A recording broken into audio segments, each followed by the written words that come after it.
Silakan Mbak Ranti. Ya, terima kasih Teh Keke. Bismillahirrahmanirrahim. Assalamualaikum warahmatullahi wabarakatuh. Alhamdulillahirrahmanirrahim. Wassalatu wassalamu ala rasulil karim wa ala alihi wa sahbihi wa manistana bisunatihi illa yaumiddin. Terima kasih kepada Bapak Ibu sekalian, juga kepada para narasumber yang telah hadir, juga warga serta simpatisan Muhammadiyah dimanapun berada. Kami melihat ada peserta baik dari Amerika, dari Indonesia maupun juga dari PCIM yang lain. Terima kasih atas kehadirannya untuk menyemarakkan acara konvensi tahunan kedua Muhammadiyah Amerika pada hari ini. Bapak dan Ibu sekalian, setelah tadi di sesi pertama kita mendengarkan keynote speech yang disampaikan oleh Bapak Hajrianto, selanjutnya insya Allah pada sesi kedua ini kita juga mendapatkan kehormatan untuk menghadirkan serta menyimak materi yang akan disampaikan oleh pembicara kedua, yaitu Ibu Dr. Siti Nurjanah Johantini, MM, MSI. Beliau adalah Ketua Umum PP Aisyah. Adapun topik yang akan disampaikan adalah seperti yang tadi disampaikan oleh Teh Keke, peran Muhammadiyah dan Aisyah untuk umat, bangsa, dan dunia global pasca pandemi. Namun sebelumnya, sebelum memasuki materi, izinkan saya untuk membacakan secara singkat CV ataupun biodata dari Ibu Nurjanah. Saya kira Bapak dan Ibu sudah kenal semua dengan beliau. Ibu Siti Nurjanah saat ini merupakan Ketua Umum PP Aisyah. Selama 2 periode beliau menjabat sebagai Ketua Umum Pimpinan Pusat Aisyah sejak 2010 hingga saat ini 2021. Beliau lahir, kemudian juga besar di Jogja, kemudian juga sehari-hari beraktivitas sebagai dosen di Fakultas Ekonomi UMY saat ini ya Ibu ya. Kemudian latar belakang pendidikan formal beliau sejak SD hingga SMA bersekolah di Sekolah Muhammadiyah di Yogyakarta. Jadi memang benar-benar kader Muhammadiyah ini Ibu Nurjanah. Kemudian beliau juga menempuh S1 di Fakultas Ekonomi UPN Veteran Jogja dan mengambil S2 di bidang ekonomi keuangan di UII dan mengambil juga S2 di bidang manajemen sumber daya manusia di Universitas Gadjah Mada Yogyakarta. Dan baru saja pada tahun 2020 beliau meraih gelar doktor di bidang ilmu ekonomi. Nah, rekam jejak beliau sebelum menjadi Ketua Umum PP Aisyah, di antaranya beliau pernah menjadi pimpinan pusat IPM, Ikatan Pelajar Muhammadiyah pada tahun 83 hingga 86, kemudian juga Ketua Umum Menasyiatul Aisyah pada tahun 90 hingga 95, dan juga Ketua Lembaga Pengkajian dan Pengembangan Aisyah. Nah, setelah itu beliau 2 periode menjadi Ketua Umum Pimpinan Pusat Aisyah. Nah, selain di lingkungan Muhammadiyah, beliau juga berperan aktif, berkiprah di masyarakat. Beliau pernah menjadi anggota Panwaslu Republik Indonesia pada tahun 2003 hingga 2008. Kemudian juga beliau adalah seorang aktivis perempuan yang termasuk menjadi salah satu pendiri Yayasan Anissa Swasti. Kalau Bapak dan Ibu tahu, di Jogja ada yayasan namanya Yasanti, adalah sebuah lembaga LSM perempuan tertua di Indonesia yang bergerak di bidang pemberdayaan kaum perempuan. Kemudian juga beliau saya kira banyak sekali pengalaman-pengalaman beliau, baik di lingkungan Muhammadiyah maupun di luar lingkungan Muhammadiyah. Tidak bisa kami sampaikan satu persatu. Baik, Bapak dan Ibu, saya kira kita akan segera memasuki sesi kedua ini. Nanti Ibu Nurjanah akan menyampaikan apa peran dari Muhammadiyah dan Aisyah selama pandemi, dan juga apa yang dapat didorong oleh Muhammadiyah dan Aisyah baik secara nasional maupun global pasca pandemi. Saya kira kira-kira 3 minggu yang lalu kita juga pernah mendapatkan informasi, mendapatkan pemaparan dari Ibu Rahmawati Hussein waktu itu ya. Kita undang di dalam acara kita beliau memaparkan mengenai peran Muhammadiyah di dalam penanganan wabah COVID pada saat itu. Bahkan disampaikan bahwa luar biasa sekali Muhammadiyah sudah mendirikan gugus tugas penanganan COVID sebelum pemerintah Indonesia pada waktu itu juga mendirikan gugus tugas penanganan COVID. Muhammadiyah sudah selangkah lebih maju. Namun demikian, PR dari Muhammadiyah dan kita semua masih banyak terkait dengan penanganan COVID atau pandemi ini. Baik, Bapak dan Ibu, saya kira kita bisa segera masuk kepada sesi berikutnya, yaitu pemaparan dari Ibu Nurjanah. Monggo Ibu, kami persilahkan untuk menyampaikan pemaparannya. Nanti kira-kira 30 menit waktu untuk pemaparan dan nanti dilanjutkan 15 menit kira-kira untuk tanya jawab. Silahkan waktu kami persilahkan kepada Ibu Nurjanah. Monggo Ibu. Baik, terima kasih Mbak Ratih Damayanti. Ini sepertinya kok fasih bahasa Jawa pakai inggih itu. Iya. Terima kasih. Assalamualaikum warahmatullahi wabarakatuh. Waalaikumsalam warahmatullahi wabarakatuh. Allahu billahi haq liyudhhirahu 'ala dini kullih wa kafa billahi syahida asyhadu an la ilaha illallah wa la syarika lahu wa asyhadu anna Muhammadan abduhu wa rasuluh.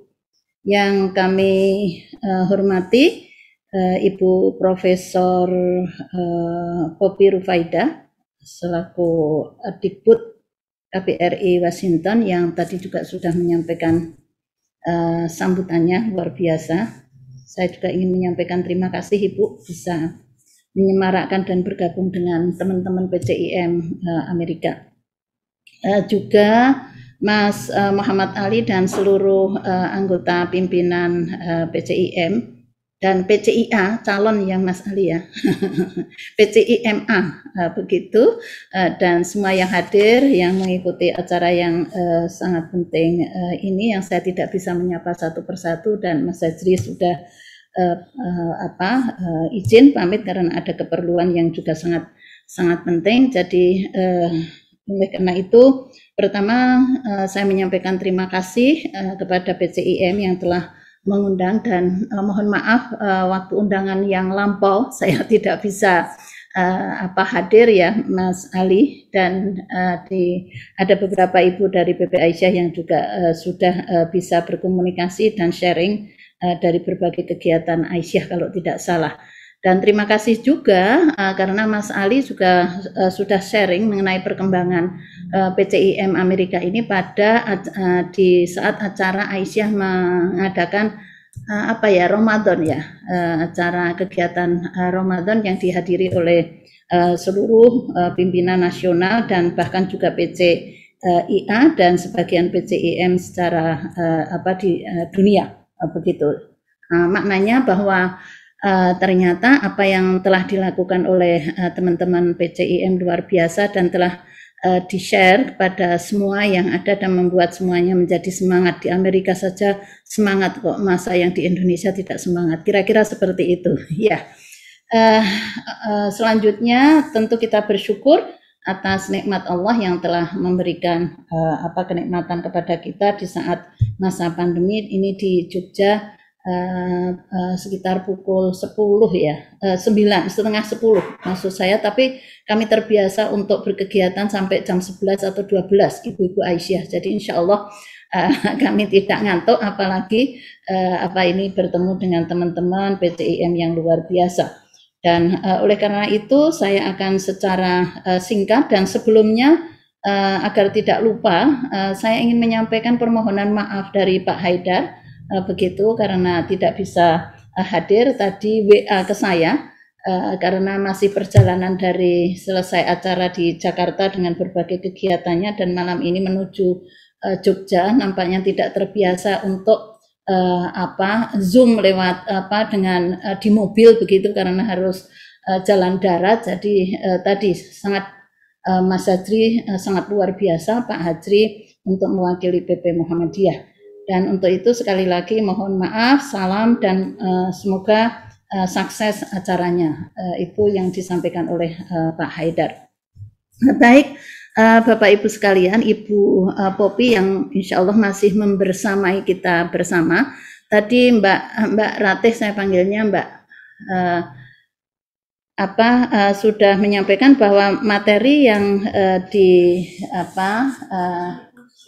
untuk saya peran Muhammadiyah dan Aisyah. Boleh saya izin share screen? Ya. Peran Muhammadiyah dan Aisyah untuk umat bangsa dunia global pasca pandemi. Saya pikir kalau terkait Bapak Ibu sekalian dengan bagaimana peran Muhammadiyah Aisyah di masa pandemi itu semua kita terlibat. Tapi sedikit kami akan memulai, dan mohon maaf Bapak Ibu sekalian, Mas Muhammad Ali, kalau nanti saya lebih tidak berimbang ya, tapi berbicara lebih banyak Aisyah, tetapi Aisyah itu Muhammadiyah. Jadi Aisyah itu Muhammadiyah. Oleh karena itu saya akan memulai dengan terkait dengan secara historis mengenai Aisyah yang lahir pada 9 Mei tahun 1919.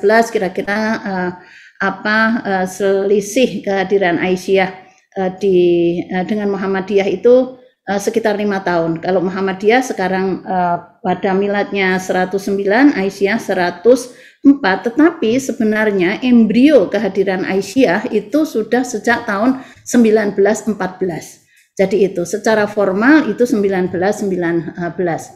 Nah, tentu kalau kita berbicara Aisyah yang sudah masuk di abad kedua, itu juga mengemban misi dakwah untuk meningkatkan harkat dan martabat perempuan. Kita ketahui pada zaman itu tentu perempuan tidak cukup berarti ya bagi berbagai kehidupan, begitu.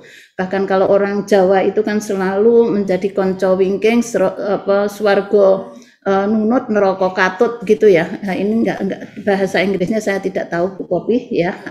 Gimana yang tepat Mbak Keke gitu, tapi intinya Aisyah, Kiai Dahlan dan Nyai sudah memberikan perhatian yang luar biasa terhadap perempuan, begitu ya, terhadap perempuan agar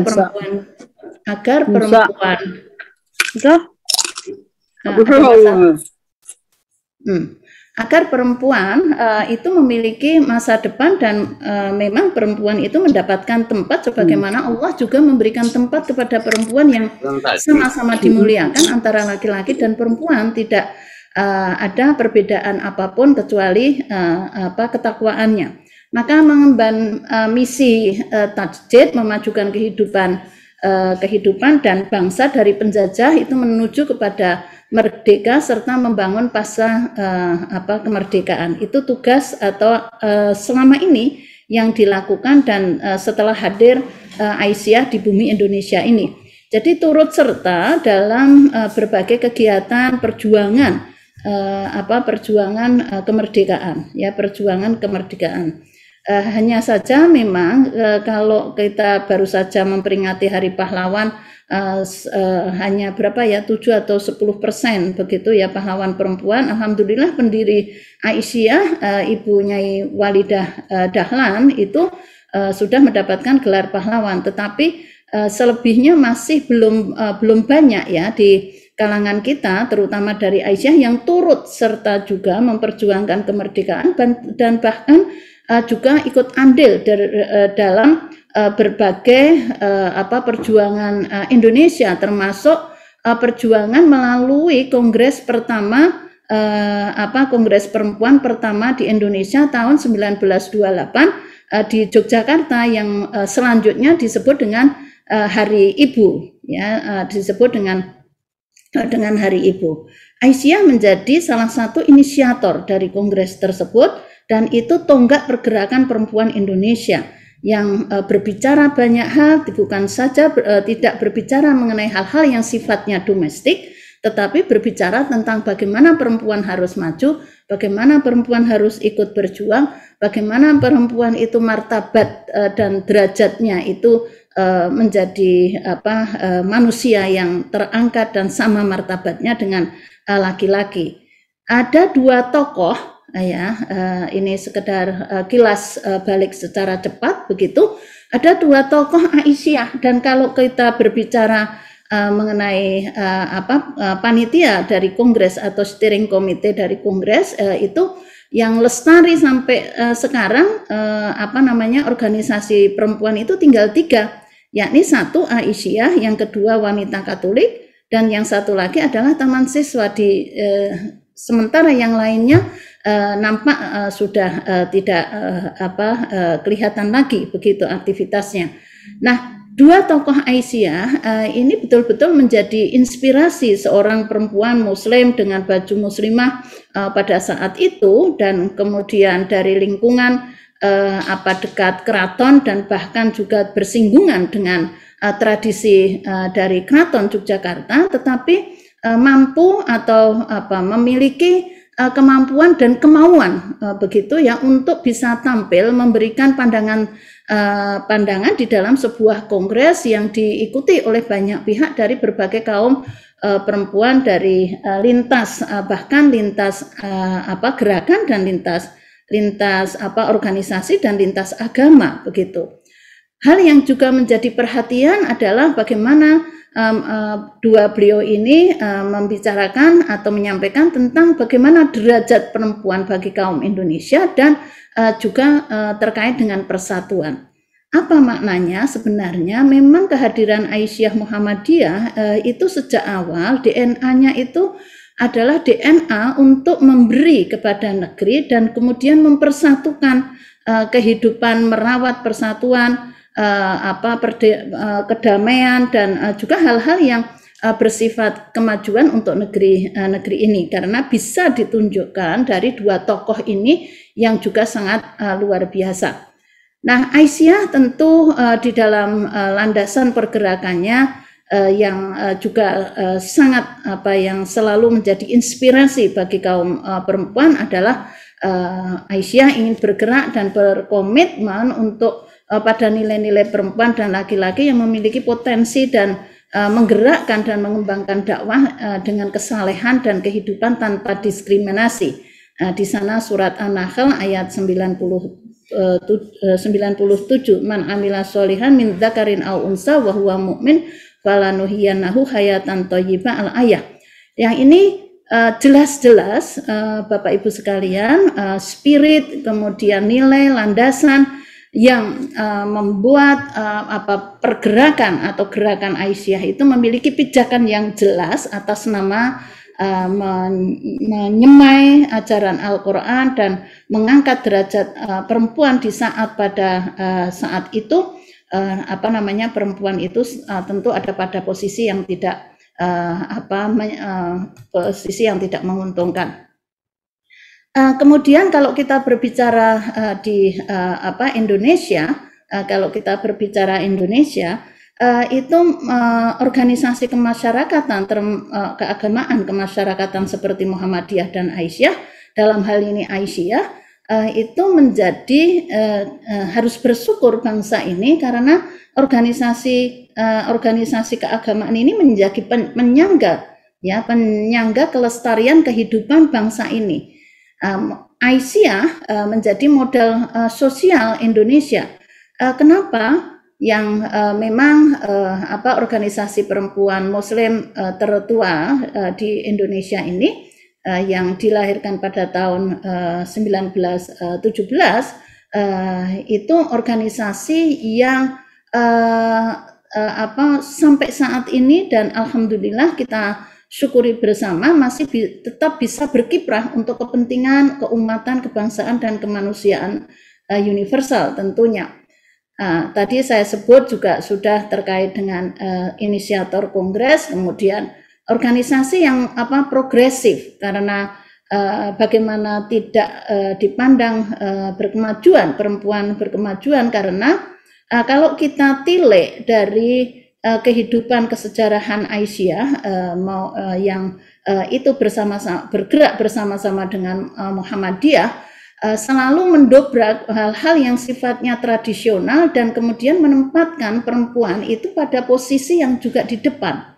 Bagaimana dengan pendidikan sejak awal? Bagaimana Aisyah pada saat itu 1919 juga sudah mendirikan PAUD yang sekarang disebut PAUD, dulu namanya Frobel, atau Taman Kanak-kanak Aisyah Bustanul Atfal dengan berbagai lainnya, karena sekarang sudah PAUD itu bisa kelompok bermain dan sebagainya. Jadi memajukan itu, dan bahkan tanda-tanda untuk menunjukkan sejak awal bahwa Aisyah ini didesain menjadi organisasi perempuan yang maju, juga disiapkannya para kader-kader di awal, di mana ada yang memang harus bersekolah di sekolah umum dalam bahasa yang sederhana, dan ada yang sekolah pada sekolah agama, agar supaya semuanya baik hal-hal yang berkaitan dengan wawasan yang bersifat umum dan bisa berbicara, berkomunikasi dengan banyak pihak. Selain itu juga bertumpu ada kader-kader yang betul-betul memahami agama, itu telah disiapkan. Kemudian menjadi modal sosial Indonesia karena Aisyah maupun Muhammadiyah itu bergerak di semua bidang kehidupan. Bahkan kalau kita berbicara mengenai sekolah dan mengenai PAUD, pemerintah baru beberapa mungkin 20 belum ada ya, tahun terakhir ini baru memperhatikan PAUD ya. Itu pun dari sisi anggaran, maaf Ibu Popi ya, baru tahun-tahun terakhir ini bahwa PAUD itu mendapat anggaran yang lebih baik, begitu meningkat dibanding tahun-tahun yang lalu. Karena pada saat itu waktu Menteri Pendidikan Pak Muhadjir Effendi juga menyadari betul bahwa pentingnya sekolah PAUD, tetapi anggarannya adalah sangat sederhana. Aisyah bertebaran sekolah-sekolah itu dan dilakukan dengan cara kerelawanan, dengan kemandirian, dan itu hadir sebelum Indonesia merdeka. Jadi ini dan kekuatan yang lain dan menjadi modal yang luar biasa yang tentu ini harus terus dijaga adalah bahwa Aisyah Muhammadiyah atau Muhammadiyah Aisyah itu sebagai kekuatan civil society yang mandiri.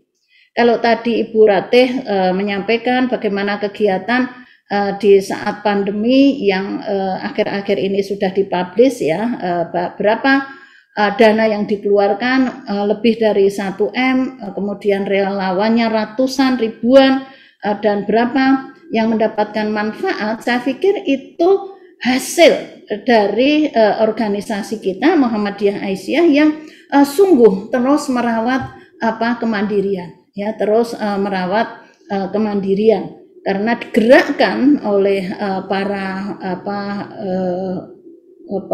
tokoh-tokoh dari pusat sampai di tingkat, atau para penggerak dari pusat sampai di tingkat akar rumput, di tingkat ranting, dan bahkan sekarang juga sudah tersebar di berbagai negara. Kekuatan kemandirian inilah yang menjadi sesuatu yang harus terus kita kuatkan. Jadi kita tidak organisasi yang bermain dengan setiap saat dengan dalam tanda kutip proyek begitu. Kerjasama itu baik, tetapi kerjasama juga harus dipertanggungjawabkan dengan sebaik-baiknya, jadi di situ Bapak Ibu sekalian, kami pernah punya pengalaman ya terkait dengan bagaimana mengelola organisasi ini dengan kemandirian dan kemudian kerjasama. Waktu Pak Abu Rizal Bakri sebagai Menteri waktu itu, saya lupa yang terakhir, Menteri Mbak Ratih ya, itu kami punya kerjasama dengan kementerian, kemudian kami melaporkan dan kami membawa setumpuk berkas laporan dengan nota-nota yang lengkap karena untuk laporan keuangan. Pak Abu Rizal mengatakan baru kali ini ada organisasi melaporkan dengan seluruh notanya. Nah, itu kebiasaan kita karena kita terbiasa dengan kegiatan yang sangat mandiri. Setiap apa yang kita keluarkan juga harus dipertanggungjawabkan dengan baik. Oleh karena itu sekali lagi kami mengajak semuanya dan sudah menjadi kultur bagi kita menggerakkan Muhammadiyah Aisyah ini dengan kekuatan kemandirian. Kemudian hal-hal yang bersifat teologis saya pikir tidak ini saya lewatkan saja ya, kemudian bagaimana kiprah Aisyah Muhammadiyah Aisyah. dalam sebenarnya hal ini juga telah tersosialisasi dengan baik ya dari apa yang telah dilakukan selama masa COVID. Jadi betul informasi yang disampaikan oleh Mbak Ratih tadi bahwa Aisyah sejak tanggal 2 Maret itu langsung sejak diumumkannya bahwa oleh pemerintah resmi bahwa ada warga kita yang terkena kasus COVID, saat itu juga Muhammadiyah sudah bersiap menggerakkan seluruh organnya untuk berkiprah. Pada saat itu kita sedang selesai di acara audiensi dengan presiden, kemudian saat itu juga diumumkan dan kemudian ditanya apa yang akan dilakukan oleh Muhammadiyah. Muhammadiyah siap dengan rumah sakitnya. Berapa rumah sakit waktu itu ya masih 25, berapa pada akhirnya kita bisa hampir 100 rumah sakit berkiprah. Apa maknanya? Dan waktu itu betul pemerintah belum siap dengan satgasnya nampaknya, tetapi pada tanggal 5 Maret PP Muhammadiyah sudah langsung membentuk MCCC, membentuk MCCC yang itu organ itu digerakkan digerakkan sampai di tingkat cabang, ya bahkan sampai di tingkat cabang dan bahkan di PCIM PCIA pun ada yang MCCC ini. Betul ya Mas Ali ya, kalau tidak salah saya mengikuti di beberapa PCIM maupun PCIA juga demikian. Apa maknanya?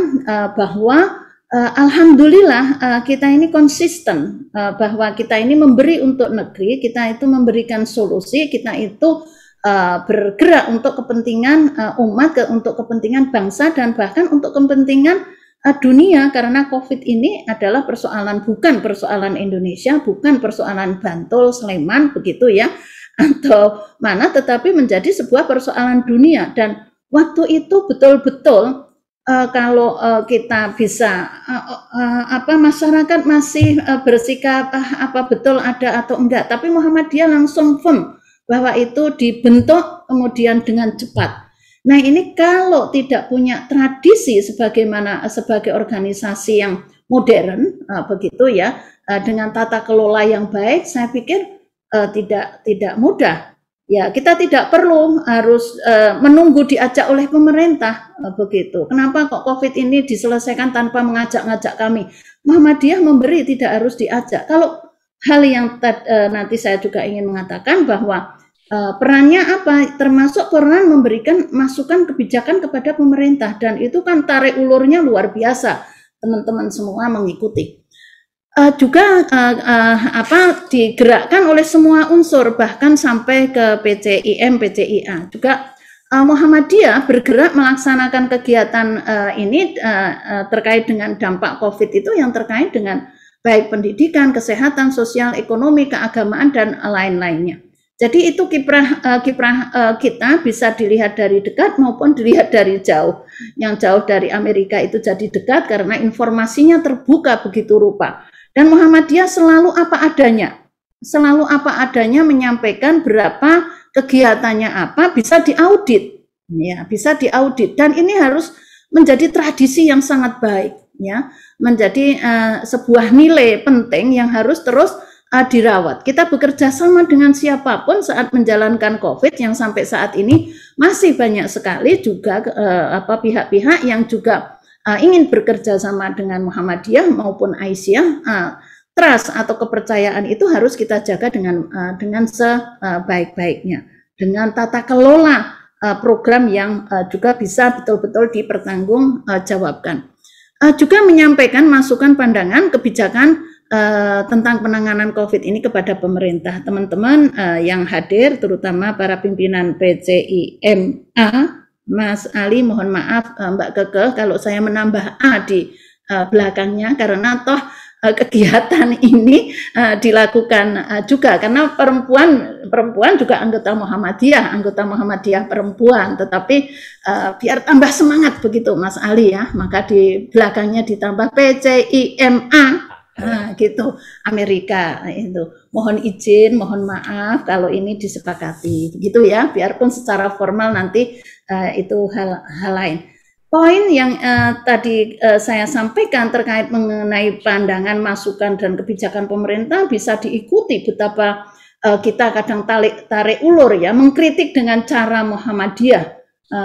Bagaimana pemerintah supaya tidak maju mundur kebijakannya dan seterusnya karena apa? Muhammadiyah kami mengikuti betul bagaimana komando dari PP Muhammadiyah dan kemudian ditindaklanjuti dari MCCC itu begitu ketatnya, begitu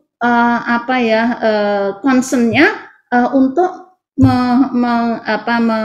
menyelesaikan pandemi ini, ya, memutus mata rantai, bahkan bisa kita ikuti Bapak Ibu sekalian bagaimana cara beribadah dan semuanya itu, ya, semuanya itu.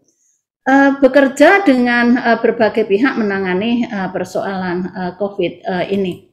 Kemudian berbagai hal yang terkait dengan COVID, saya pikir ini saya tidak akan menyampaikan itu sebagai sebuah dampak begitu dari COVID, ya, musibah yang luar biasa ini membuat kita menjadi tambah bijak, kemudian kita juga banyak hikmahnya, ya, dari dengan adanya COVID ini, ya. Nah, di sini memang seharusnya pemerintah dari pusat sampai di bawah itu bertanggung jawab secara konstitusional dan harus sampai saat ini, mohon maaf, sampai saat ini karena kita belum selesai dan dampaknya juga sangat luar biasa, ya, dampaknya sangat luar biasa sehingga kadang kita kan semuanya menjadi prihatin. Apa betul soal vaksin yang tidak transparan, soal vaksin yang tidak dikelola dengan baik, seperti itu, ya. Itu kewajiban kita beramar ma'ruf nahi mungkar untuk bagaimana itu dibuka, diperjelas supaya masyarakat itu menjadi tahu dan masyarakat itu menjadi pihak yang memang terlindungi begitu. Jangan sampai suara macam-macam, ya, yang itu dan kalau itu terjadi memang ya sangat memang sesuatu yang sangat tidak terpuji di saat pandemi ini belum selesai dan kita harus menyelesaikan secara bersama-sama, ya, menuju kepada yang lebih baik. Tetapi kemudian kalau ada pihak-pihak tertentu yang mengambil kesempatan, saya pikir ini Tuhan yang Maha Tahu, begitu, bukan kita. Karena kalau kita bisa saja tidak tahu, ya, kita bisa saja tidak tahu. Kemudian juga bagaimana kita berkegiatan, ya, dari konteks keagamaan PP Muhammadiyah mengambil komando langsung begitu, ya, mengkonsolidasi, kemudian tarjih bergerak sebegitu rupa, semua majelis bergerak. Yang saya pikir tidak ada yang pernah berpikir bahwa bergerak untuk kepentingan individu, bahkan bergerak untuk kepentingan kelompok, sama sekali tidak ada. Nah, bagaimana kegiatan-kegiatan di bidang pendidikan ini selintas saya ini karena waktunya sangat ini, ya, begitu rupa kita mengelola karena kita memang organisasi yang besar, amal usahanya banyak dan itu memerlukan energi yang luar biasa untuk mengelola pada saat pandemi, ya, pada saat pandemi, terutama Aisyah dengan 15.000 lebih PAUD-nya itu luar biasa, ya, guru sedemikian, ya, energi kita memang harus sabar dan kuat untuk mengikhtiarkan. Tidak ada SPP masuk, sebagian yang di pelosok-pelosok, anak saya itu tidak sekolah kok diminta untuk bayar SPP, kan di rumah, yang kerja malah kita keluarga dan sebagainya, dan kita harus mendengar itu dan kita harus mencarikan solusi. Ini dinamika di dalam kita menjalankan kegiatan di masa COVID. Bagaimana di kesehatan, luar biasa. Saya tidak akan menyampaikan hal-hal ini karena kita semua tahu apa yang kita miliki, kita berikan dan kita persembahkan untuk kepentingan kemanusiaan yang begitu dampaknya luar biasa. Kemudian dari sisi ekonomi, nah di sini Mbak Ratih, Mbak Kekeh dan Bapak Ibu sekalian, kita terasa sekali, amat terasa bagaimana kehidupan keluarga saudara-saudara kita yang tidak tidak mampu, ya, karena kan Aisyah ini juga hidup di komunitas dengan ranting-ranting. Tapi kenapa pada saat itu mereka itu masih bisa saja berbuat sesuatu, sampai kan yang punya bisa bikin apa bikin kue apa dan sebagainya, lapak-lapak di ranting itu luar biasa. Siapa bikin telur asin kemudian di ini, itu cara untuk bisa bertahan, ya, cara untuk bisa bertahan. Bahkan mungkin Mas Ali, Mbak Kekeh, saya sedih ada di sebuah wilayah ketua PWM-nya menyampaikan, Bu Nur, ya Allah, itu ibu-ibu guru itu karena mengajar tidak ada masukan, dan ini sampai mereka itu sekarang berpindah untuk bagaimana berjualan online, atau sampai bilang kalau Bapak mau beli bakmi lewat saya aja lah, mie instan itu, supaya kami bisa ada tambahan pemasukan. Bayangkan itu terjadi, ya.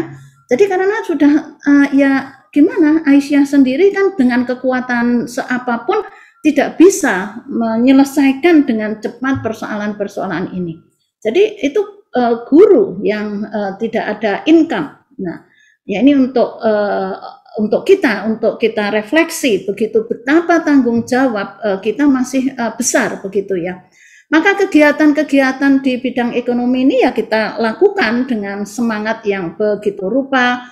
Kita ada gerakan lumbung hidup dengan 5 juta perempuan menanam sebisana, yang bisa menanam cabai, yang bisa sayuran-sayuran dan sebagainya. Itu cara untuk bertahan hidup, cara agar supaya para perempuan-perempuan ini itu juga bisa punya sesuatu, dan sesuatu itu menjadi bagian dari hidupnya, biarpun pada situasi suaminya sudah di PHK, kemudian pekerja harian juga sudah tidak ada dan sebagainya. Luar biasa.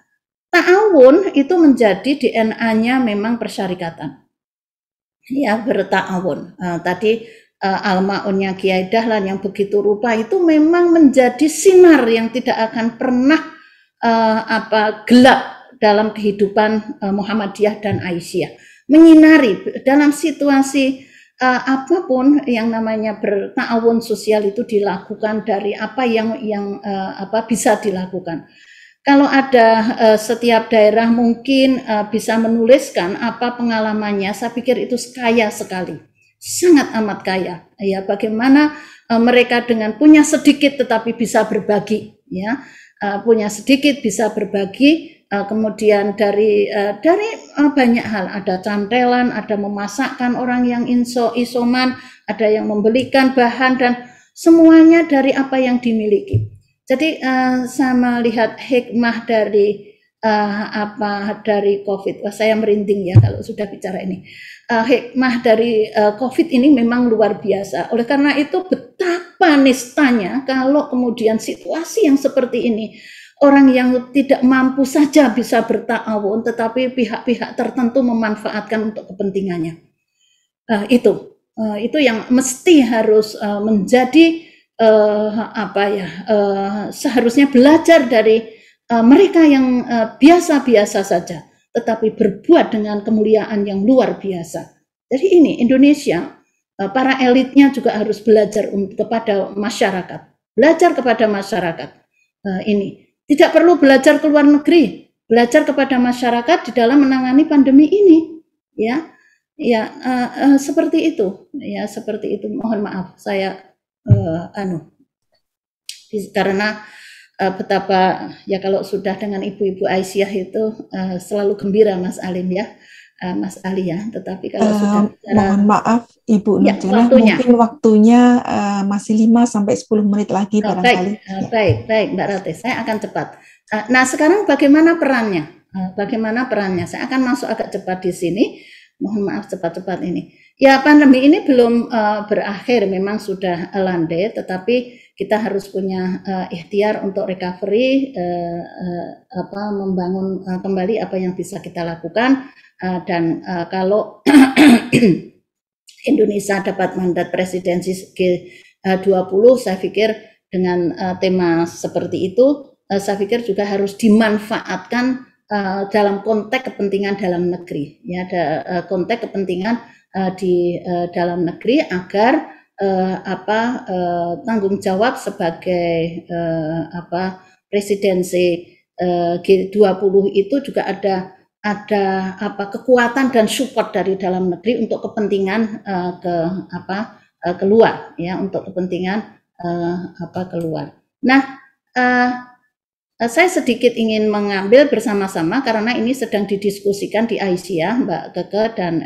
Mbak Ratih dan semua, bahwa dalam konteks Indonesia sebagai presidensi G20 itu ada hal-hal yang kita juga bisa memperkuat dan bisa menguatkan yang bahasanya, yang jalurnya yang non keuangan begitu, yang disebut dengan Sherpa Track, yang ada beberapa.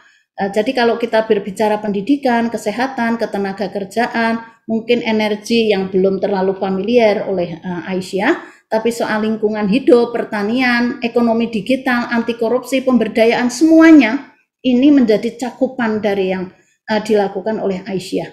Kami sedang membicarakan apa yang bisa, tadi kebetulan dari pagi sampai menjelang sore, kami ada konsolidasi nasional pengurus wilayah Aisyah, begitu kami ingin mengajak bersama-sama. Karena konon nanti untuk jalur yang non keuangan ini juga lebih banyak perhatiannya untuk perempuan, untuk kepemimpinan perempuan, untuk ekonomi perempuan dan sebagainya. Mungkin Ibu Popi lebih juga punya informasi yang lebih luas karena kemarin hadir Pak Dubes PBB ya Ibu Popi ya, Pak Jani, yang begitu mengajak kepada kita Aisyah ini untuk ikut bersama-sama begitu. Nah, apa peran kita ya? Ini saya masukkan di pasca pandemi atau pandemi yang sudah landai di saat Indonesia juga sedang punya gawe dan harus menyelesaikan persoalan-persoalan internal kita, ya, persoalan bangsa kita, warga kita, dalam konteks menangani dampak dari pandemi. Nah, di sana ada isu-isu yang juga sangat erat yang selama ini dilakukan oleh Aisyah, yaitu penguatan UMKM atau usaha gurem, karena yang ditangani Aisyah kalau ukurannya UMKM itu di bawah UMKM ya, karena standar UMKM itu sekarang sudah berbeda. Melalui kapasitas, modal dan seterusnya. Kualitas pendidikan perempuan, peningkatan kualitas kesehatan perempuan dan SDG serta juga lingkungan. Nah, selama ini baik jauh sebelum pandemi, kita juga membangun atau kerja-kerja untuk mensupport pemerintah, keberhasilan pemerintah dengan agenda-agenda yang telah disepakati oleh pemerintah secara internasional, baik waktu itu terkait dengan MDGs maupun SDGs, ya, maupun SDGs yang sekarang masih berjalan akan berakhir pada tahun 30 dengan 17 tujuan sustainable itu. Nah, dari situ ada 5-6 gitu yang sangat familiar dan selama ini terus menjadi kekuatan kita untuk menggerakkan dan mensupport keberhasilan untuk kepentingan bangsa dari partisipasi melalui pilar-pilar yang saya sebut pilar sosial. Dan pilar ini juga sembari terus harus dilakukan untuk menyelesaikan atau peran kita di pasca pandemi, yaitu tentang mengakhiri kemiskinan, kemudian SDGs 2 kelaparan, kemudian 3 mengenai kehidupan yang sehat, kemudian 4 mengenai pendidikan, dan yang kelima terkait dengan pemberdayaan perempuan. 1 dan 2 ini di bidang ekonomi, kita punya gerakan-gerakan ini Bapak Ibu sekalian yang masih terus berjalan, ya, real ini di masyarakat. Bahkan kelompok tani Aisyah itu sekarang juga mulai bermunculan dengan gerakan lumbung hidup dan seterusnya, begitu. Kemudian mereka bisa berjualan bibit dan seterusnya dan seterusnya. Kemudian di peningkatan kualitas kesehatan ini sampai sekarang Bahkan kalau kita berbicara mengenai TB yang Indonesia itu masih nomor 3, kita lebih dari 15 tahun. Saya hitung 17 tahun kita bergelut dengan program ini, termasuk juga dalam masa pandemi. Dan ini luar biasa. Program ini bekerja sama dengan banyak pihak. Yang juga menjadi perhatian yang sangat serius adalah stunting, ya, yang selalu menjadi perhatian Pak Menko PMK, begitu. Dan lain-lainnya. Bagaimana menggerakkan rumah sakit? Teman-teman yang hadir, khususnya teman-teman PCIM Amerika, kami itu juga merasa bangga, haru, dan menjadi sesuatu yang kadang-kadang tidak habis berpikir ya, kenapa ibu-ibu maupun bapak-bapak di daerah, di cabang itu semangat mendirikan rumah sakit. Bukan klinik lagi, tapi rumah sakit. Itu sejak sebelum pandemi dan pada saat pandemi itu memang bermanfaat luar biasa. Ya, bermanfaat luar biasa. Ini di Kudus, ada yang dari Kudus, sudah punya rumah sakit Ibu Popi di Kudus itu Aisyah. Yang kalau kita mendapat mengikuti informasi Kudus itu kan kemarin begitu rupa ya, daerah hitam begitu. Sekarang sedang membangun rumah sakit Aisyah ini di Kendal, di banyak tempat, di banyak tempat. Jadi tidak hanya Muhammadiyah, Aisyah. Rumah sakit di Kudus ini, rumah sakit di daerahnya Mas Mukti ini nanti dicanangkan untuk tipe B. Nah, bukan tipe D ya, bukan tipe D begitu. Berapa anggarannya? Saya kadang terperangah begitu. Dari mana ibu-ibu punya dana? Begitu ada. Ya, pinternya bapak-bapak Muhammadiyah dan ibu-ibu Aisyah. Poinnya apa? Poinnya ya melalui ini yang terus kita gerakkan ini menjadi bagian kita dari peran menangani pasca pandemi, karena kebutuhan kesehatan itu sangat luar biasa, baik itu melalui layanan kesehatan maupun kesehatan di tingkat komunitas, ya, di tingkat komunitas. Belum hal-hal yang nanti bersangkutan kesehatan, tetapi masih ada hubungan dengan nilai agama yang begitu luar biasa menjadi diskursus di bawah, dan itu kalau tidak hati-hati ya kita tidak mendapatkan tempat di masyarakat. Misalnya soal khitan perempuan itu di luar biasa ya. Nah, Mas Rofik ini punya bukunya itu, Mas Rofik. Kemudian soal kesetaraan gender, saya pikir ini Aisyah itu dari awal sejak berdiri soal kesetaraan dibangun dengan An-Nahl dan ayat-ayat yang lain itu sedemikian rupa. Nah, poin yang penting yang sedang terus harus kita lakukan adalah kontribusi kita dalam konteks kepemimpinan, termasuk kepemimpinan perempuan untuk kepentingan yang luas, tidak semata-mata di dalam Aisyah. Kita punya pelatihan-pelatihan kepemimpinan lokal yang bisa ikut musrenbang, ikut mengambil kebijakan-kebijakan di desa dan seterusnya. Itu sudah mulai semangat. Jadi ibu-ibu Aisyah itu berperan bagaimana ikut hadir dalam mengambil keputusan kebijakan-kebijakan di desa. Ya, kebijakan di desa gimana dimanfaatkan untuk kepentingan-kepentingan. Jika itu mereka tidak melihat kepentingan perempuan, di situ Aisyah hadir dan sebagainya. Mengadvokasi kepemimpinan di lokal ini juga kemudian kita dorong bisa mengadvokasi kebijakan-kebijakan kepada pemangku kepentingan. Itu rasanya masih banyak, kurang berapa menit Bu Rateh ini saya tidak bisa melanjutkan karena waktunya begitu, tapi slide ini sekedar untuk tambahan informasi walaupun terbentang begitu rupa selama virtual ini, informasi yang kita miliki dari apa yang dilakukan oleh Muhammadiyah juga. Nah, di bawah ini sekedar tambahan gitu ya, bahwa Aisyah masuk di abad kedua pada periode terakhir ini lewat muktamar di Makassar, itu menetapkan pokok-pokok pikiran abad kedua yang di sana nanti mungkin bisa sambil selintas saja dibaca, tetapi itu menggambarkan apa yang sedang dan terus akan dilakukan oleh Aisyah baik di komunitas sampai juga di tingkat global. Kami ingin juga memerankan bekerja sama dengan tentu teman-teman PCIA bagaimana wasatiyah berkemajuan dalam beragama dan pandangan tentang perempuan dan perempuan muslim yang berkemajuan itu menjadi promosi kita bersama-sama di tingkat dunia, karena sering banyak hal memandang bahwa perempuan atau muslim itu tertinggal, tapi insya Allah dengan gerakan ini kita bisa mengkomunikasikan.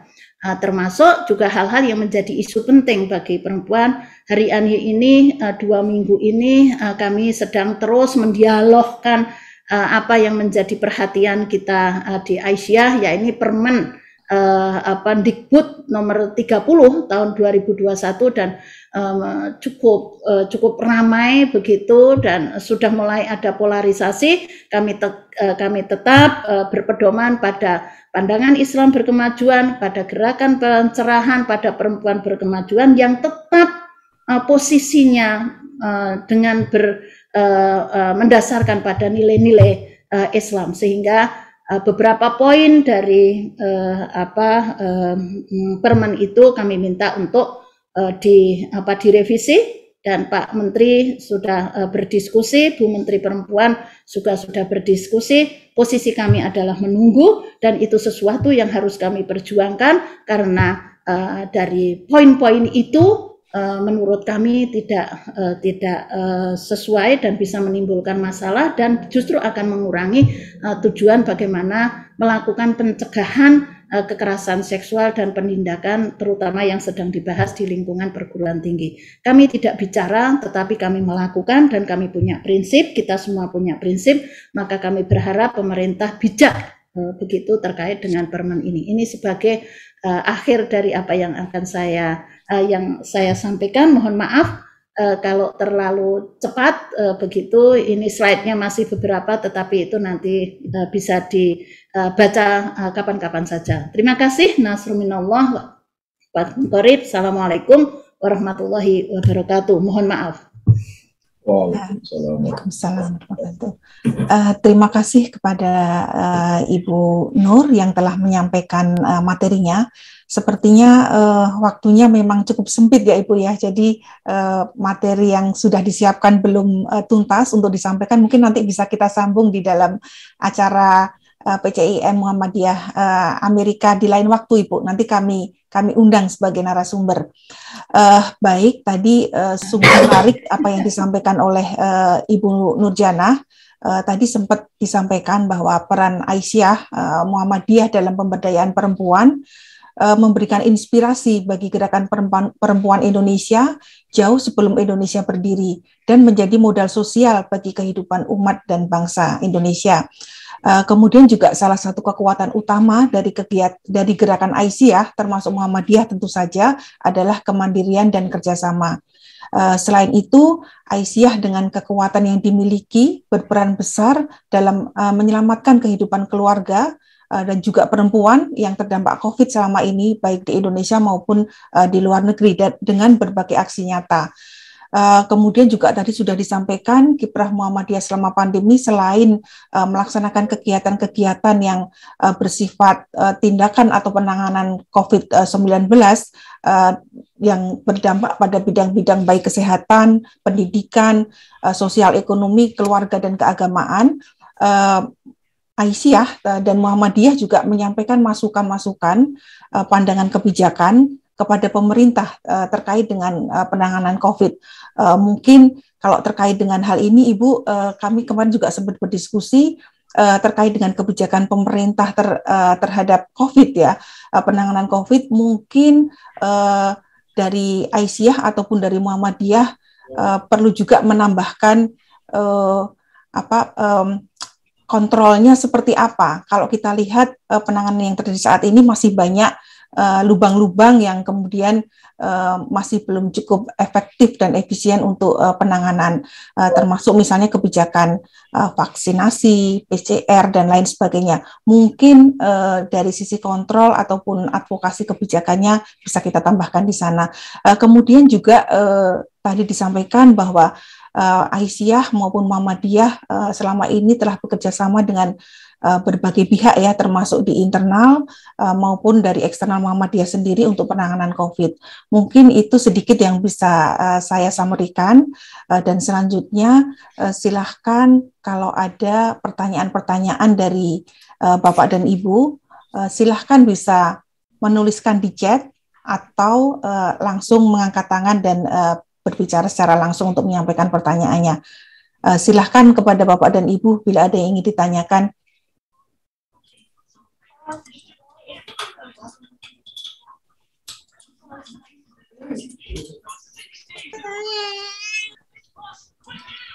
Baik. Atau karena sudah malam? Iya, di sini menuju siang ini Ibu. Jam di tempat saya jam 7, mungkin kalau yang di Eastern jam 10 pagi. Ya, baik. Yang dari luar Amerika ini, yang Indonesia ini. Betul. Baik, sambil menunggu pertanyaan, saya ingin mencoba menyampaikan pertanyaan juga, Ibu. Kalau selama ini, apakah dari Aisyah maupun Muhammadiyah sudah melakukan, maksudnya kerjasama apa saja yang sudah dilakukan oleh Aisyah, terutama ya, ataupun Muhammadiyah terkait dengan pandemi, Ibu. Maksud saya adalah kerjasama internasional dalam menangani wabah COVID di Indonesia. Mungkin itu dulu sebagai pengantar, semoga nanti setelah itu ada pertanyaan yang lain dari Bapak dan Ibu sekalian. Ya, baik, baik Mbak Rate. Jadi kalau kerjasama ini luas sekali ya. Kalau tadi yang ditanyakan internasional itu berbagai lembaga internasional juga menaruh perhatian dan kepercayaan kepada Muhammadiyah. Saya tidak bisa menyebut satu persatu, tetapi itu banyak, baik yang itu juga perusahaan-perusahaan di Indonesia ya. Tapi tidak semua tentu Muhammadiyah itu punya mekanisme di mana kerjasama itu juga harus yang sesuai. Jadi misalnya kalau terkait dengan TB yang saya tadi sebutkan yang sudah 17 tahun kami bekerja itu kami bekerja sama dengan Global Fund. Ya, kemudian mungkin saya tidak perlu menyebut satu persatu begitu ya, tetapi hal itu sudah banyak dilakukan, ya, banyak dilakukan. Kemudian yang kedua terkait dengan tadi soal vaksinasi dan itu soal kontrol ya. Memang kalau tidak salah vaksinasi kita itu masih seputar rata-rata ya, mungkin kalau keseluruhan itu masih 60% kalau tidak salah. Nanti kita bisa cek. Yang ini memang terus harus dipacu ya, karena banyak. Dan soal vaksinasi di awal-awal ini juga ada problem yang tidak sederhana juga, bagaimana orang itu mau divaksin, bagaimana kelompok lansia. Ya, kami di banyak tempat Aisyah itu bekerja sama untuk vaksinasi baik lewat perguruan tinggi maupun daerah-daerah Aisyah. Sekarang masih terus berjalan ya di wilayah-wilayah bersama Muhammadiyah, tapi awal-awal itu tidak mudah. Bagaimana lansia itu harus ke tempat vaksin, itu satu pekerjaan sendiri, tidak ada yang mengantar, belum tentu rasa takut, padahal awal pertama vaksin itu dilakukan untuk lansia. Itu saja kan memerlukan manajemen yang yang baik begitu. Ya, manajemen yang baik. Jadi kalau tadi kontrol mengenai soal vaksin dan vaksin ini diproduksi oleh siapa, kira-kira ada persoalan apa, tentu kita terus juga mengkomunikasikan dengan cara selama ini di mana kultur Muhammadiyah menyampaikan kritik ya, menyampaikan kritiknya. Jadi itu Mbak Ratih ya. Jadi banyak sekali, baik itu MPKO, MCCC maupun yang langsung juga kepada Aisyah, begitu ya. Yang langsung kepada Aisyah itu banyak juga kita bekerja sama dengan lembaga-lembaga luar, begitu. Mungkin masih terus diperlukan sekarang itu kerjasama dari luar itu diantara yang menjadi perhatian itu untuk menangani dampak termasuk ekonomi yang banyak menjadi perhatian itu termasuk untuk dampak ekonomi begitu ya, karena memang itu terasa sekali. Kami punya kerjasama dengan lembaga luar yang terkait dengan penguatan ekonomi di komunitas. Memang tentu apa yang dilakukan Aisyah dengan kerjasama dengan lembaga internasional itu juga hanya untuk beberapa daerah ya, biasanya satu provinsi hanya 2 daerah, sementara persoalannya kan ini nasional. Jadi begitu, Mbak Ratih. Baik, terima kasih Ibu Nurjanah atas penjelasannya yang cukup panjang lebar dan mencerahkan. Ini ada pertanyaan dari Pak Raufik Muzakir. Bagaimana perkembangan Universitas Muhammadiyah Malaysia dan Universitas Cyber Muhammadiyah. Ini mungkin karena beliau Pak Raufik ini juga dosen, jadi mungkin ingin tahu karena kita memang banyak ada PCM juga ya Bu ya, selain yang di sini, terutama yang di Malaysia sudah sangat cukup berkembang. Mungkin Ibu bisa memberikan gambaran mengenai perkembangan universitas yang di Malaysia maupun yang Cyber Muhammadiyah. Ya, Mas Raufik, ini bukankah Mas Raufik yang dari Jogja itu? Saya ingin berkenalan.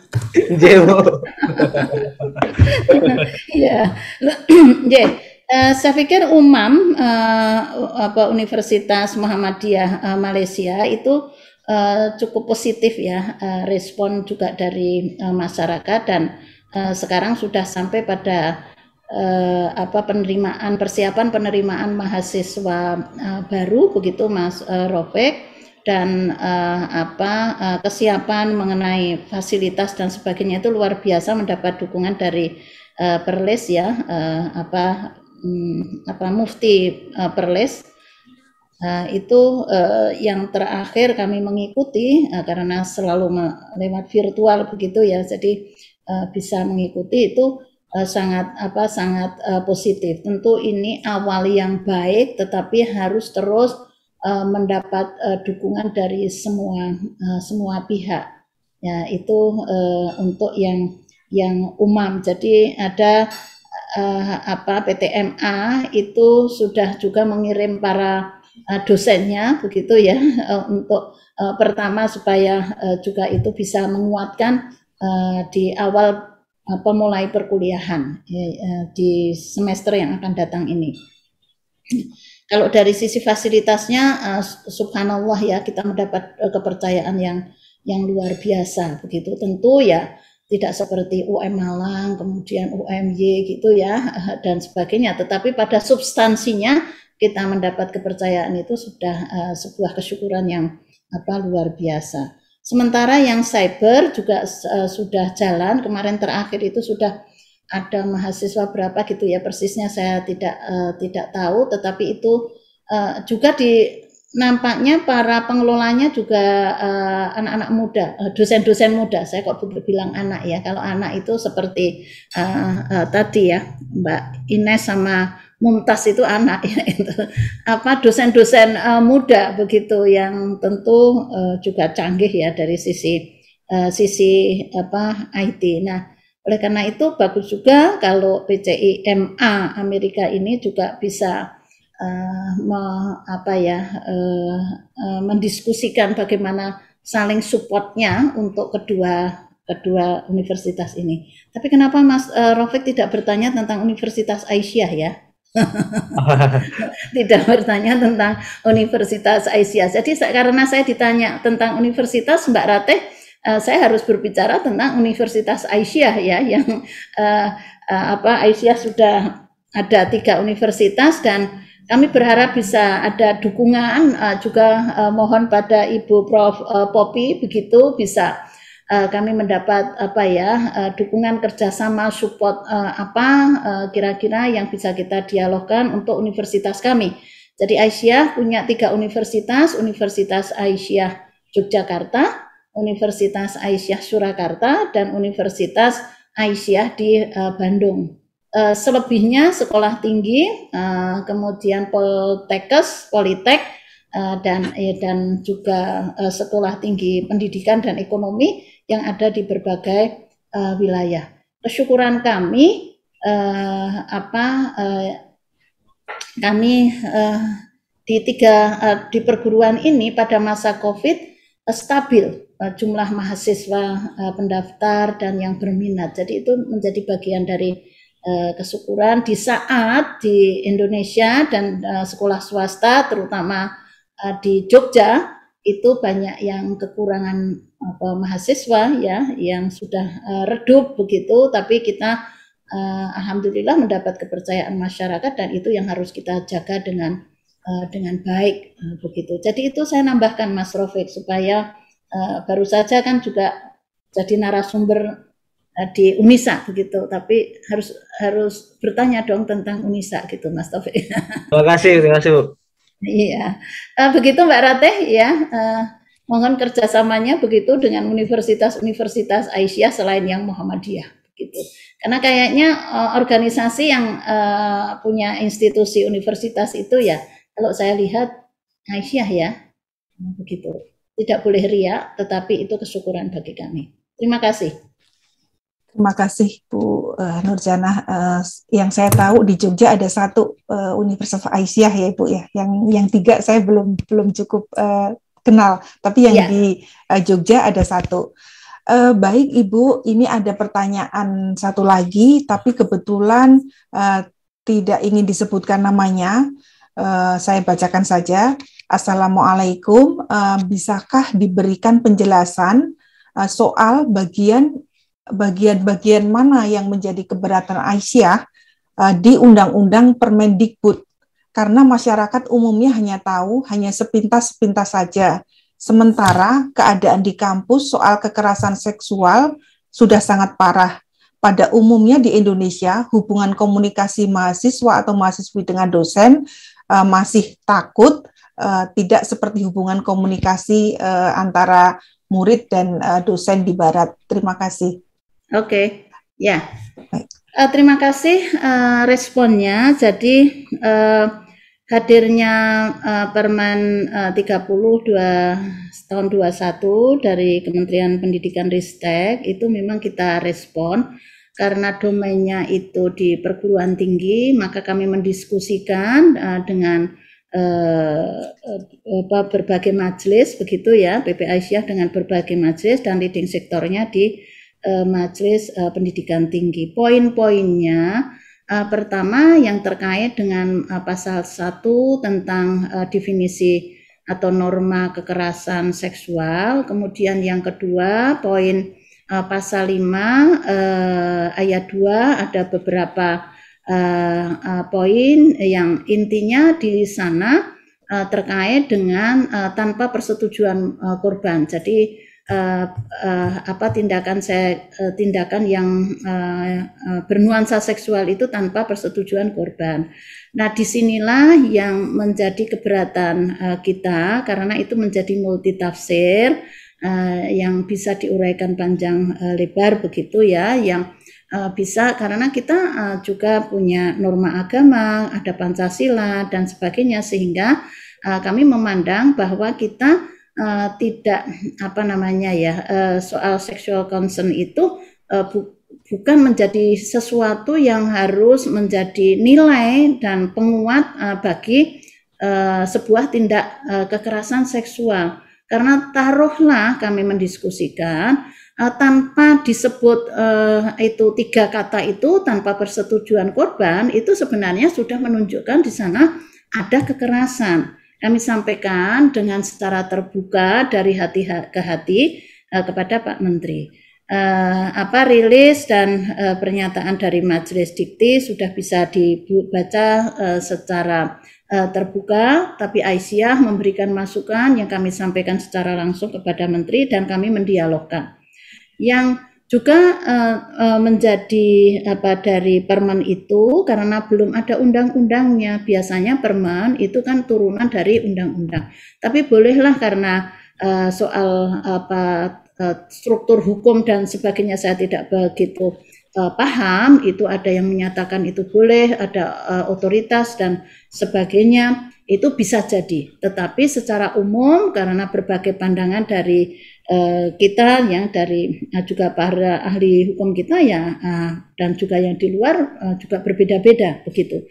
Tetapi secara substansi Mbak Ratih pada Bapak atau Ibu yang tadi merespon itu di soal itu. Ya, karena sexual concern ini kan dibawa dari kehidupan yang hal-hal yang kaitannya dengan di barat, sementara kita ini punya norma, jadi bisa multitafsir. Kalau di Muhammadiyah Aisyah menyampaikannya ya jangan bahwa ketentuan itu menjadi multitafsir, dan kita harus ada di sana tertuliskan hal-hal yang berkaitan juga dengan norma dan nilai agama, karena di situ itu sama sekali tidak ada, ya, di situ sama sekali tidak ada. Bisa kita perdebatkan begitulah, apakah pentingnya norma agama. Kalau kami menganggap bahwa karena ini pendidikan, di situ harus jelas ada norma agama yang harus masuk di dalam permen tersebut. Kemudian soal satgas yang begitu rupa. Ya, satgas itu prosedurnya begitu rupa. Kami menyampaikan juga Pak Menteri, apa mungkin ini bisa dilakukan di saat keragaman yang luar biasa, baik di negeri maupun swasta, terutama swasta terkait dengan perguruan tinggi ini, apa bisa dilakukan. Dan mekanismenya juga begitu rigid. Karena selain yang ada di ketentuan persyaratan ya untuk menjadi satgas, untuk menjadi panitia memilih satgas, dan harus mekanismenya sampai ke kementerian. Maaf, ini saya terbuka karena memang saya sudah terbuka menyampaikan kepada Pak Menteri. Harus dibawa ke kementerian, kemudian harus uji publik. Kira-kira apa mampu? Hal yang lebih penting sebenarnya di perguruan tinggi itu, kalau saya meyakini masih banyak dosen atau sumber daya insani di perguruan tinggi itu yang mempunyai integritas, masih banyak, sehingga berikan juga kesempatan, kewenangan, begitu jangan terlalu rigid, karena khawatir justru nanti tidak bisa berjalan. Kemudian terkait dengan sanksi itu luar biasa, ya. Sanksi yang diberikan itu pengurangan fasilitas, tidak diberikan fasilitas, tidak diberikan bantuan. Ini mungkin sangat dekat dengan perguruan tinggi negeri. Tapi bagi swasta, satu-satunya yang kayaknya menjadi palu gudangnya itu adalah penurunan akreditasi. Kami menyampaikan kepada Bapak Menteri, di Muhammadiyah Aisyah termasuk kami yang mengelola perguruan tinggi Aisyah ini, untuk mendapatkan akreditasi B, apalagi ke A, itu berdarah-darah dengan ikhtiar yang sungguh-sungguh, dan itu diiyakan bahwa Muhammadiyah Aisyah itu tertib. Oleh karena itu mohon yang seperti ini juga dipertimbangkan, begitu, mohon dipertimbangkan. Nah, kemudian tadi dinyatakan bahwa di perguruan tinggi soal kekerasan itu sudah luar biasa, iya. Termasuk juga kekerasan di rumah tangga, kekerasan perempuan, kekerasan terhadap anak, itu juga luar biasa. Sama, problem soal kekerasan ini memang semakin luar biasa, dan kita bukan menolak itu. Bahkan kami itu dari tujuan untuk mencegah kekerasan dan penindakan itu, Aisyah Muhammadiyah itu sudah melakukan melalui mekanisme apa? Ada yang dalam konteks kurikulum, di situ ada AIK, kemudian ada unit pendisiplinan, ada dewan etik. Dan kalau ditanya apakah perguruan tinggi Muhammadiyah Aisyah melakukan tindakan itu, tindakan sanksi administratif. Ada yang dikeluarkan kalau dosen, ada yang diturunkan menjadi tendik, ada yang sanksinya macam-macam. Nah, itu yang sudah jalan. Yang kedua, Aisyah ini tidak hanya bicara, tetapi Aisyah itu melakukan. Kami punya pos bakum, pos bantuan hukum yang mendampingi problem-problem korban kekerasan, baik kekerasan anak sampai pada kekerasan seksual. Ya, dengan ikhtiar begitu rupa, dengan dana yang juga diikhtiarkan dengan cara donasi dan sebagainya. Jadi kami juga menyampaikan, kami tidak sekedar bicara, kami sudah melakukan. Dan apa yang kami lakukan itu ya sebelum juga ada permen ini. Nah, jadi itu. Nah, tapi kami berprasangka baik dan percaya bahwa Pak Menteri akan mendengar masukan-masukan dari baik Muhammadiyah maupun Aisyah supaya tidak terpolarisasi Kami betul-betul tidak menginginkan kemudian seakan-akan berhadapan dan sebagainya. Maka cara kita Muhammadiyah Aisyah, dan saya sampaikan Pak Menteri, saya memang ingin langsung menyampaikan, dan kami tidak merilis ini, tetapi ini prinsipnya sama dengan hal-hal yang menjadi keberatan dari Majelis Dikti, karena itu juga menjadi bagian dari Aisyah. Jadi begitu ya, insya Allah nanti mudah-mudahan segera terselesaikan begitu ya, demi Indonesia, demi umat, demi bangsa. Baik, terima kasih sekali Ibu Nurjana atas jawabannya yang sangat menyeluruh dan komprehensif. Semoga pertanyaan tadi dapat terjawab dengan memuaskan dari penanya. Selanjutnya, karena waktu yang sudah habis dan kita masih ada beberapa sesi lagi dengan beberapa narasumber. Sepertinya kami mohon maaf bila masih ada pertanyaan, mungkin bisa dituliskan dan nanti akan kita sampaikan kepada Bu Nurjana untuk diberikan jawabannya. Atau mungkin akan kita selenggarakan lagi Ibu sesinya, karena ternyata masih panjang diskusinya dan banyak yang tertarik untuk mengikuti. Baik. Saya ingin menyampaikan terima kasih kepada Ibu Popi yang tadi di chat sudah menyambut baik tentang kemungkinan kerjasama. Maaf Mbak Ratih ya, untuk Universitas Aisyah, begitu ya Ibu ya. Terima kasih. Ya, izin nih, terima kasih Ibu Moderator Bu Ratih, Ibu Ketum, Ibu Siti, sangat inspirasi sekali materi yang dipaparkan. Insya Allah kami mendukung kolaborasi pengembangan Universitas Aisyah, ya tentunya ini menjadi tadi yang menjadi identitas PCIM di Amerika Serikat, khususnya dalam melakukan proses transformasi ya. Nanti kami langsung Bu merapat dengan Ibu ya, Bu, ada potensi-potensi pengembangan ya. Terima yang kasih sangat sekali. luar biasa, ini perlu kita dukung. Terima kasih Ibu. Terima kasih. Terima kasih.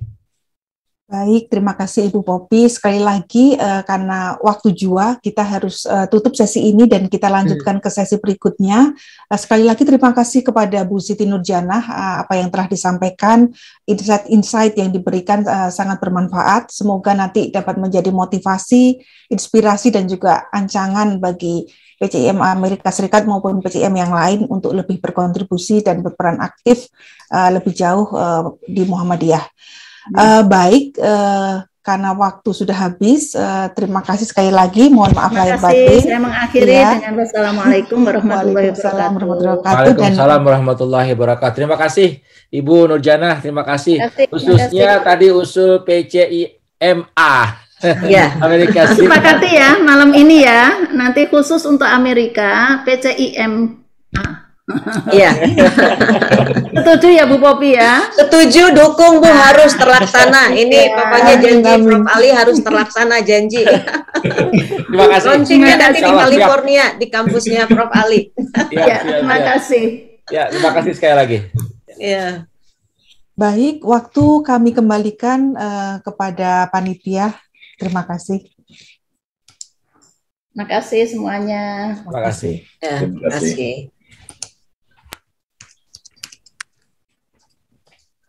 Terima kasih Mbak Ratih. Insya Allah kita akan lanjutkan dengan sesi selanjutnya. Jadi sesi selanjutnya materi akan ada 3 pembicara, yaitu Imam Samsi Ali, kemudian Sister Nana Firman, dan Imam Ifdal Yusuf. Insya Allah yang akan menjadi moderator adalah Mas Doni Wulandana dan Faizah Wulandana. Mas Doni, waktu dan tempat kami persilakan. Mas Joko, mohon maaf dan semuanya saya mohon pamit.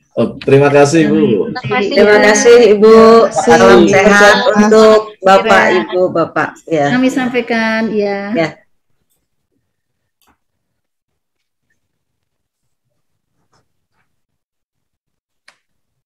Ya, untuk Mas Doni Mas Doni masih mute Mas Doni.